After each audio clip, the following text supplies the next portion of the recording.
বন্ধুরা, এই কথাটি তো আপনি শুনে থাকবেন যে কর্মের ফল ও ভাগ্যের লেখা কখনোই মেটানো যায় না। আমরা ভালো কর্ম খারাপ কর্ম নিচে এই পৃথিবীতে করি, আর আমরা ভাবি যে আমাদের কেউই দেখছে না। কিন্তু আমরা হয়তো জানি না যে একটি অলৌকিক শক্তি সবসময় আমাদের উপর নজর রাখে। যেমন বীজ বপন করবে ঠিক তেমনই ফল পাবে। এই কথাটি হয়তো আপনি শুনে থাকবেন। আপনি যেমন কর্ম করবেন ঠিক তেমনই আপনি ফল পাবেন। কিন্তু আমার একটি প্রশ্ন আছে, আপনি কি এটা বিশ্বাস করেন যে আপনি যেমন কর্ম করবেন ঠিক তেমনই ফল পাবেন? আসুন এই কাহিনীটির মাধ্যমে বোঝা যাক। বন্ধুরা, এই কাহিনীটি খুবই গুরুত্বপূর্ণ ও শিক্ষামূলক হতে চলেছে। আপনার কাছে অনুরোধ যে কাহিনীটিকে সম্পূর্ণ শেষ পর্যন্ত শুনুন। তো আসুন শুরু করা যাক।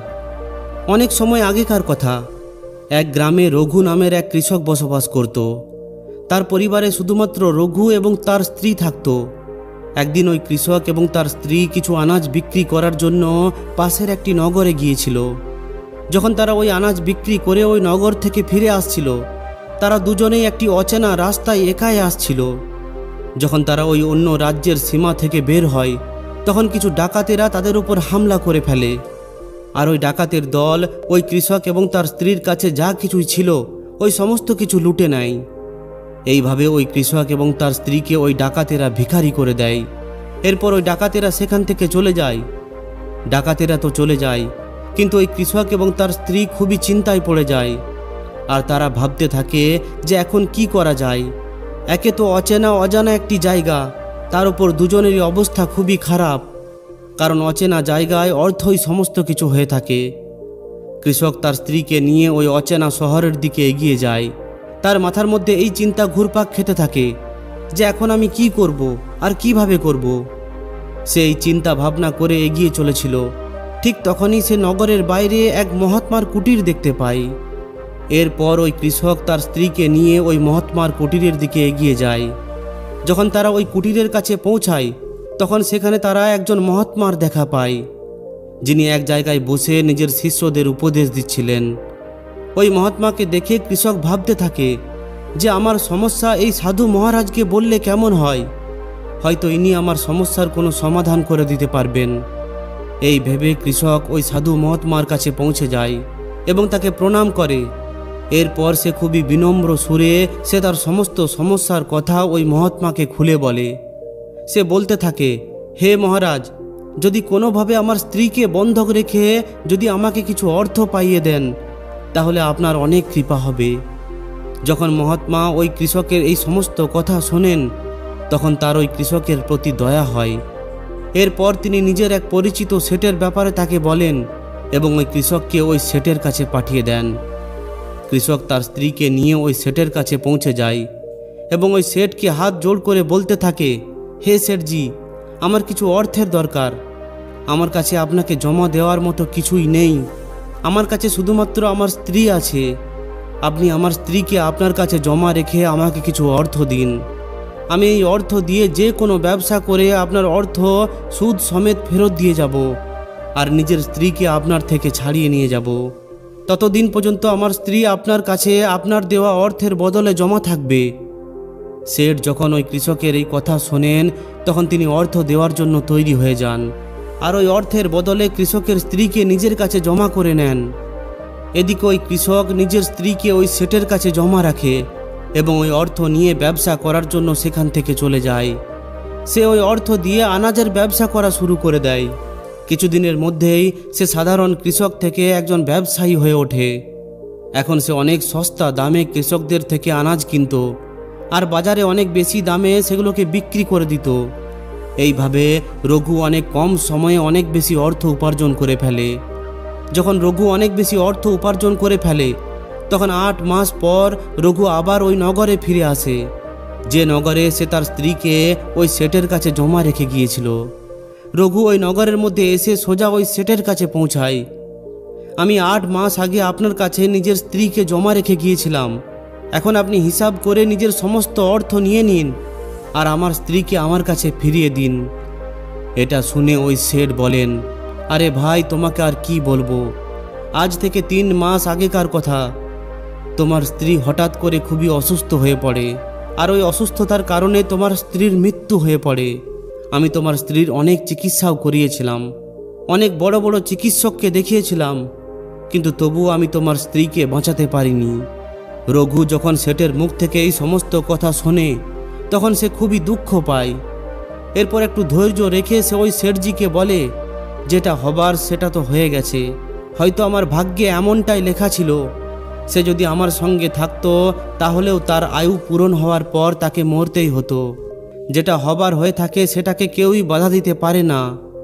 তবু আপনি আমার কাছ থেকে আপনার টাকা নিয়ে নিন, যাতে করে আমি এই ব্যাপারে সন্তুষ্ট হতে পারি যে আমি আমার ঋণ পরিশোধ করে দিয়েছি, আর আমি আপনার দেওয়া অর্থ পরিশোধ করে নিজের স্ত্রীকে আপনার কাছে জমা দেওয়ার কলঙ্ক থেকে মুক্তি পেয়েছি। রঘুর এই কথা শুনে ওই শেঠ বলেন, না ভাই, আমি এখন তোমার থেকে ওই অর্থ কিভাবে নিতে পারি, যখন আমি তোমার আমানতি ফিরিয়ে দিতে পারবো না? তখন আমার নিজের দেওয়া ঋণের টাকা ফেরত নেওয়ার কোনো অধিকার নেই। রঘু বারবার শেঠকে ওই অর্থ নেওয়ার অনুরোধ করে, কিন্তু শেঠ সেটা মানেন না। এরপর যখন কিছুটা নিরাশ হয়ে রঘু সেখান থেকে বের হয়, তখন রাস্তায় সে আবার ওই জায়গাতেই পৌঁছায় যেখানে তার ওই সাধু মহাত্মার সঙ্গে প্রথমবার দেখা হয়েছিল। অন্য দিনের মতো সেদিনও ওই সাধু মহাত্মা নিজের শিষ্যদের উপদেশ দিচ্ছিলেন। রঘুও নিজের মনের শান্তির জন্য সেখানেই বসে পড়ে আর ওই মহাত্মার উপদেশ শুনতে থাকে। এরপর যখন ওই মহাত্মা তাকে দেখে তখন তিনি তাকে চিনে ফেলেন আর তার পরিস্থিতির কথা জিজ্ঞাসা করতে থাকেন। তখন রঘু নিজের সমস্ত পরিস্থিতির কথা ওই মহাত্মাকে খুলে বলে।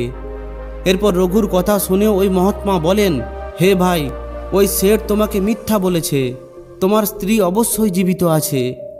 ওই শেঠ তোমার স্ত্রীকে হয়তো কোথাও লুকিয়ে রেখেছেন, কিংবা ওই শেঠ তোমার স্ত্রীকে দূরের কোনো আত্মীয়ের কাছে পাঠিয়ে দিয়েছেন। এখন তুমি একটা কাজ করো, তুমি এখানে রাজার কাছে যাও আর রাজার দরবারে গিয়ে প্রার্থনা করো যে, হে রাজামশাই, আমার স্ত্রীকে ওই শেঠের থেকে মুক্ত করিয়ে দিন, কারণ এই নগরের যে রাজা আছেন তিনি খুবই বুদ্ধিমান ব্যক্তি। তিনি অবশ্যই তোমার স্ত্রীকে ওই শেঠের থেকে মুক্ত করিয়ে দেবেন, তার দরবারেই তুমি ন্যায় পাবে। যখন রঘু ওই সাধু মহাত্মার কথা শোনে তখন রঘু ওই মহাত্মার কথা মেনে রাজার দরবারে যাওয়ার জন্য এগিয়ে যায়। এরপর রঘু রাজার দরবারে গিয়ে পৌঁছায় এবং সেখানে পৌঁছে রাজাকে অনুরোধ করতে শুরু করে, হে মহারাজ, আমার স্ত্রীকে ওই শেঠের থেকে মুক্ত করিয়ে দিন। আমি ওই শেঠের থেকে কিছু অর্থ ঋণ নিয়েছিলাম, এর বদলে আমি নিজের স্ত্রীকে তার কাছে জমা রেখে গিয়েছিলাম। এরপর যখন আমি ওই অর্থ জোগাড় করে ওই শেঠের কাছে গিয়ে নিজের স্ত্রীকে ফেরত চাইলাম, তখন তিনি বলছেন যে তার স্ত্রী মারা গেছে, তিনি মিথ্যা কথা বলছেন। রঘুর এই প্রার্থনা শুনে রাজা ওই শেঠকে নিজের দরবারে হাজির হতে বলেন এবং তাকে বলেন, হে শেঠ, এটা কি সত্য যে এই কৃষক কিছু অর্থের বদলে নিজের স্ত্রীকে তোমার কাছে বন্ধক রেখে গিয়েছিল? শেঠ এটা স্বীকার করে বলেন, হ্যাঁ মহারাজ, কৃষকের এই কথাটি সম্পূর্ণ সত্য। এরপর রাজা বলেন, তুমি এর স্ত্রীকে কেন ফিরিয়ে দিচ্ছ না? রাজার কথা শুনে ওই শেঠ বলেন, কিভাবে ফেরাবো মহারাজ? আমি তো এই কৃষককে বলেছি যে আজ থেকে প্রায় 3 মাস আগে এর স্ত্রীর মৃত্যু হয়ে গেছে। হে মহারাজ, এখন আমি তো ওই ধর্মরাজের কাছে গিয়ে তার স্ত্রীকে ফেরত নিয়ে আসতে পারবো না। তখন রাজা জিজ্ঞাসা করেন যে তোমার কাছে কি কোনো প্রমাণ আছে যেটা এই ব্যাপারটি নির্ধারিত করে যে এর স্ত্রীর মৃত্যু হয়ে গেছে? তখন শেঠ বলেন, হ্যাঁ মহারাজ, এটা আমি খুব ভালোভাবেই প্রমাণিত করে দেব। যিনি এই ব্যক্তির চিকিৎসা করেছিলেন এবং ওই 4 ব্যক্তিও এর সাক্ষী দিয়ে দেবে যারা এর স্ত্রীকে শ্মশানে জ্বালিয়ে এসেছে। ওই শেঠ রাজাকে এই কথাটি এতটা আত্মবিশ্বাসের সঙ্গে বলেন যে রাজাও তার উপর ভরসা করে ফেলেন। এরপর রাজা রঘুকে বলেন, হে ভাই, যদি তোমার স্ত্রী জীবিত থাকতো তাহলে আমি অবশ্যই তোমার হাতে তুলে দিতাম, কিন্তু এখন তো আমিও মজবুর। এইভাবে রাজা তাকে ভালোভাবে বুঝিয়ে ফিরিয়ে দেন। রঘু আবার ওই সাধু মহাত্মার কাছে পৌঁছে যায় এবং ওই রাজা যা কিছুই তাকে বলেন ওই সমস্ত কিছু সে ওই মহাত্মাকে খুলে বলে। এই সমস্ত কিছু শুনে ওই জ্ঞানী মহাত্মা বলেন যে আমি রাজাকে এতটা বিবেকহীন বলে ভাবিনি। আমি খুবই দুঃখিত যে তিনি তোমার সঙ্গে কোনো ন্যায় করতে পারেননি। রাজা কিভাবে ওই শেঠের কথাকে বিশ্বাস করে নিল এবং তোমাকে বুঝিয়ে শুনিয়ে ফিরিয়ে দিল। এখন তুমি আমার একটি কথা শোনো, তুমি আবার ওই রাজার কাছে যাও এবং তাকে বলো যে তিনি শুধুমাত্র 3 ঘন্টার জন্য আমাকে যেন রাজগদিতে বসার জন্য অধিকার দেন, তাহলে আমি বুঝিয়ে দেব যে কিভাবে ন্যায় করতে হয়। রঘু আবার একবার ওই রাজার দরবারে পৌঁছায়, আর যেমনটা ওই সাধু মহাত্মা বলেছিলেন ঠিক সেটাই সে রাজাকে বলে ফেলে। রাজা রঘুর এই কথা শোনেন এবং এরপর তিনি বলেন যে আমার 3 ঘন্টার জন্য এই রাজগদি ছাড়তে কোনো অসুবিধা নেই। যদি এমনটা করার ফলে তুমি ন্যায় পাও, তাহলে আমি 3 ঘন্টার জন্য ওই সাধু মহাত্মাকে নিজের রাজগদি ছাড়তে প্রস্তুত। তুমি ওই মহাত্মাকে রাজ দরবারে নিয়ে এসো। রঘু রাজার এই কথা শোনার পর সে তাড়াতাড়ি ওই মহাত্মার কাছে যায় এবং ওই মহাত্মাকে রাজ দরবারে নিয়ে আসে। এরপর রাজা 3 ঘন্টার জন্য এই মহাত্মাকে নিজের রাজগদি ছেড়ে দেন। ওই মহাত্মা রাজগদিতে বসেই ওই শেঠকে রাজ দরবারে প্রস্তুত করার জন্য আদেশ দেন।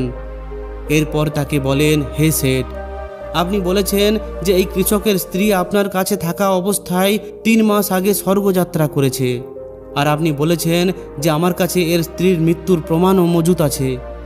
তাহলে আমি কি এখন আপনার ওই সাক্ষীদের সঙ্গে একটু কথা বলতে পারি?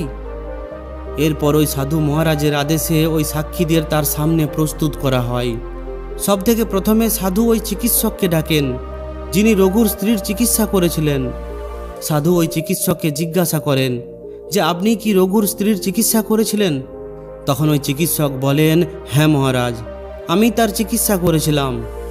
তখন ওই সাধু মহারাজ বলেন যে এখন তুমি এটা বলো তো যে তুমি কি তার চিকিৎসা করার জন্য ওই শেঠের বাড়িতে যেতে, নাকি রঘুর স্ত্রী চিকিৎসা করানোর জন্য তোমার কাছে আসতো? সাধু মহারাজের কথা শুনে ওই চিকিৎসক বলেন, হে মহারাজ, শেঠজি নিজে এসে আমার চিকিৎসালয় থেকে ঔষধ নিয়ে যেতেন।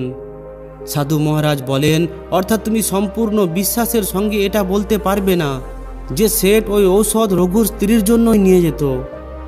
চিকিৎসক বলেন, হ্যাঁ মহারাজ, এটা সম্পূর্ণ বিশ্বাসের সঙ্গে তো বলতে পারবো না যে শেঠ কার জন্য ঔষধ নিয়ে যেতেন, কিন্তু ওই শেঠজি আমার থেকে অবশ্যই ঔষধ নিয়ে যেতেন।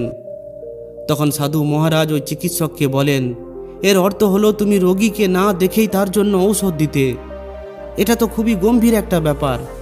তুমি ঔষধের জায়গায় কাউকে কোনো বিষও তো দিতে পারো, আর হতে পারে তোমার দ্বারা দেওয়া বিষের কারণেই রঘুর স্ত্রীর মৃত্যু হয়েছে। সাধু মহারাজের এই কথা শুনে ওই চিকিৎসকের চেহারা ভয়ে কালো হয়ে ওঠে এবং সে ভয়ে কাঁপতে কাঁপতে বলে, না মহারাজ, এমনটা কখনোই হতে পারে না। আমি নিজের কোনো রোগীকে ঔষধের বদলে বিষ কেন দেব? এমনটা করলে তো আমার সমস্ত নাম প্রতিষ্ঠা ধুলোয় মিশে যাবে। চিকিৎসকের কথা শুনে সাধু মহারাজ বলেন যে এখন তো তুমি এমনটাই বলবে নিজের কর্তব্যের প্রতি অবহেলা করার জন্য এবং একটি রোগীর জীবন নিয়ে খেলা করার অপরাধের জন্য আমি তোমাকে 50 ঘা চাবুক মারার আদেশ দিতে চলেছি। এর সঙ্গে সঙ্গে তোমার মুখ কালো করে সম্পূর্ণ নগরে তোমাকে ঘোরানো হবে। এখন তুমি ভেবে নাও যে তুমি সত্য কথা বলবে নাকি তোমাকে গ্রেপ্তার করার আদেশ দেব।